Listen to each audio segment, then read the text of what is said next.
Elliotte Friedman speaks on some alarming Thatcher Demko developments on the newest episode of 32 Thoughts, and Kiefer Sherwood speaks out on his arrival in Vancouver as well as his impressions on how the Canucks look heading into this season. We'll be breaking down all of that in this episode of Canucks Digest. First, make sure to hit that subscribe button and click the bell icon so you don't miss any updates surrounding the Canucks as we head into the preseason. With that, let's hop into the first topic of the day, which is Friedman drops Demko update. And we saw here from the 32 Thoughts podcast with the first soundbite from Elliotte Friedman. We have a few quotes we're going to get to. First of which being on Demko in general, saying, "I believe the Canucks told Demko last year before the playoffs, look, we need to know we can count on you in the postseason. You have to play 2 games before the playoffs." That forced Demko to rush to come back. I'm not convinced that he was ever 100%. And this kind of goes along with some reports that were coming out saying that the Canucks did in fact rush Demko back and had this as timeline in mind of what games he was put to play before the postseason and to have him playing in the postseason. He did meet that timeline and those deadlines, where he was able to play those postseason games and those games to close out the regular season, but that did result in him disappearing from the playoffs after that game in Nashville, and it was the Artie party from then on. But now we have drama surrounding both goalies heading into this season, and one of them being a large part into how the Canucks seem to have overworked and overestimated the timelines on what these goalies could have been as far as the recovery process, especially when looking at Thatcher Demko in particular. This was a season where he was playing in games where he maybe should not have been playing or wasn't 100% healthy to come back at different points in the season, not just at the end of the season. He was battling an injury throughout the entire season and has throughout his entire tenure in Vancouver. Really, he's always been hurt. It always seems to be a problem with him, and hopefully this is something that after this season, after this injury, it's nothing but hopefully greener pastures as far as injuries are concerned. We don't want to have to keep going through this season in and season out where Demko is constantly on the injured list or just on the speculation list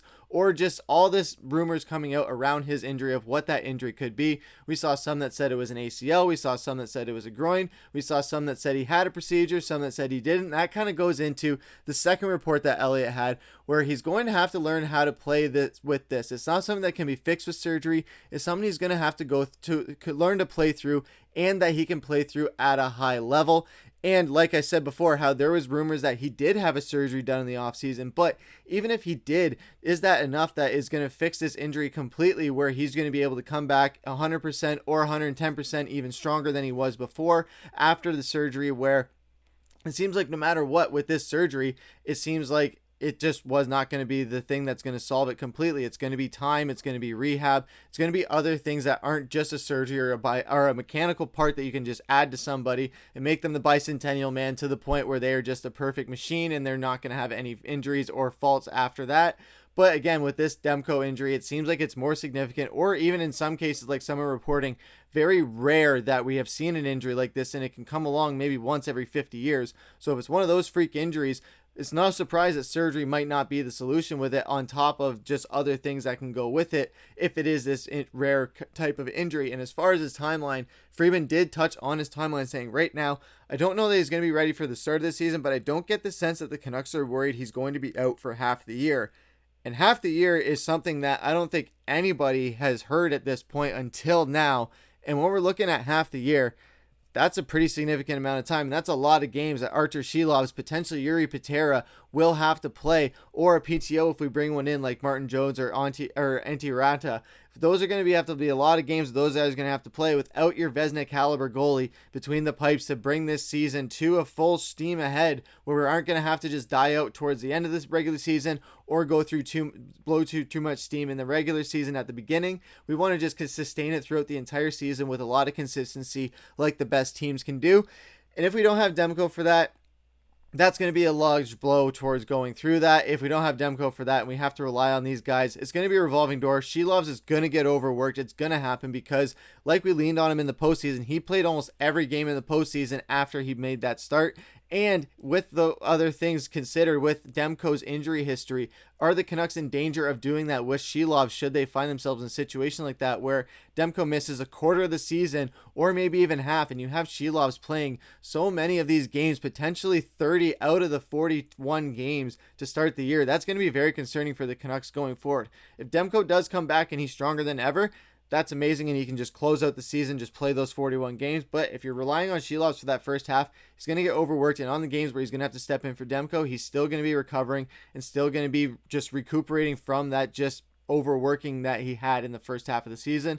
But let us know what you guys think down below. Do you think Sheloves will get overworked if Demko isn't ready to come back until halfway through the season?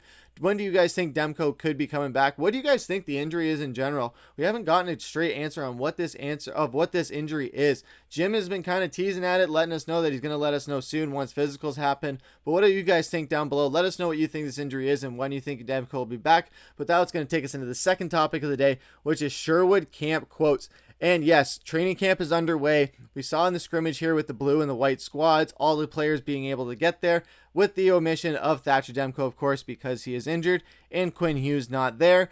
But the player that we're going to cover today and their training camp quotes is Kiefer Sherwood, who we just brought in from Nashville. He was a major thorn in our hip last season. And when talking about joining Vancouver, he says when they came calling, maybe it was a little bit of a surprise at first, just from being so ingrained to hating them from Nashville, of course. But when you look at it from afar and do your research, it's like I said, there's a lot of stuff that's pointing in the right direction. And I'm just excited to be a part of it and put my head down and get to work. And when you look at his stats as well, he had a pretty good run in Nashville last season, 68 games, 10 goals, 17 assists for 27 points. He had a plus 17 rating, 41 penalty minutes. But the thing you got to look at as well is his hits. He was number 14 in hits last season with 234. This guy was a wrecking ball.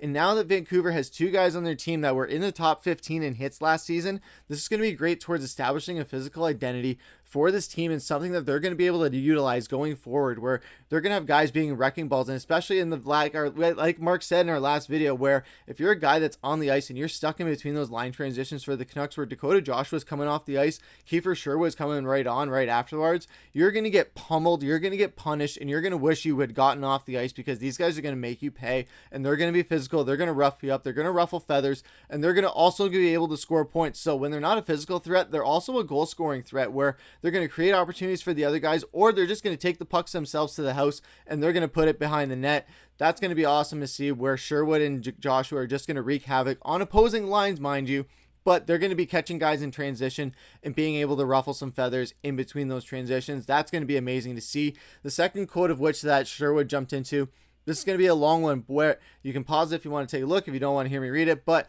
when he looks at the pace and the competitiveness going into this training camp, I think it's a hungry group. That's a good sign, especially with a little taste last year. You got a little taste of that and being so close. Then you see the other team, Edmonton, that went as far as they did. So obviously the team, there's a lot of good to build on. Like I said, just the eagerness to start camp and get going. I mean, there's a lot of high-end guys here. The team can hurt you in a lot of different ways, and I think a lot of guys really had good years last year. I looked at just different things. The group has a lot of difference makers, so I'll just try to fit in and just be hard to play against, whether that's putting it in the net or wearing other guys down. I think that's a lot of good stuff starting here, and that's kind of like what we just said, where he's going to wear guys down physically, or he's going to put the puck in the back of the net himself. He's going to be able to do it both ways. He is that two-way kind of forward, where he's very physical, also can make things happen. And it's great to see where he did touch on a lot of things. He gave guys their flowers from last year, where guys had career years last year, and Vancouver was able to take Edmonton to the deep water. And he kind of is seeming to hint there that Vancouver almost got better, Edmonton got worse. So if they can get as far as they went against Edmonton last year, who's to say they don't get over that hump this year, get that monkey off their back, knock Edmonton off of that Pacific crown and the Western crown, and take it for ourselves, bring the Orcas to the Stanley Cup final, or at least the Western Conference final, past the Edmonton Oilers. But that's going to be awesome to see, especially when Sherwood is at the helm with this physical team, where he is going to be physical with Joshua. These guys are going to be the two most physical guys on the team, hands down, and they're not even on defense. So as far as a physical standpoint, with him and Joshua at the helm, I think Vancouver is going to be a bit more different going into this postseason, where if Sherwood was a thorn in Vancouver's hip in that first series in Nashville, who's to say he's not going to just do the same thing to other teams, not just in the playoffs, but also throughout the entire season, and just be a wrecking ball. Let us know what you guys think down below as far as what Sherwood's fit is in Vancouver. How do you guys think he's going to do this season? Do you think him and Joshua might be on just like a Bash Brothers line at one point with someone in the center like Suter or Bluger? Let us know what you guys think down below. But that's going to take us into our third topic of the day, which is everyone's favorite topic, which is comment of the day. And we see here from Mike Godin 5118. Hey Griffin, what province are you in? I know you guys hear all the time that Mark is from Newfoundland. I, however, am from Ontario, so I'm on just in the middle of the country, where Mark is on the one coast of the country. I'm right in the middle. I'm in Ontario, Windsor to be specific, so I'm right across from Detroit, not too far from London and Toronto. So I'm in a nice little sweet spot. We have the best pizza in the world, so if you guys are ever in Windsor, make sure to check out the best pizza in the world you've ever had in Windsor, Ontario. But let us know what you guys think of this episode down below. Leave a comment. You could be featured on the next episode as comment of the day. That's going to do it for this episode of Canucks Digest. I've been your host, Griffen. Take care.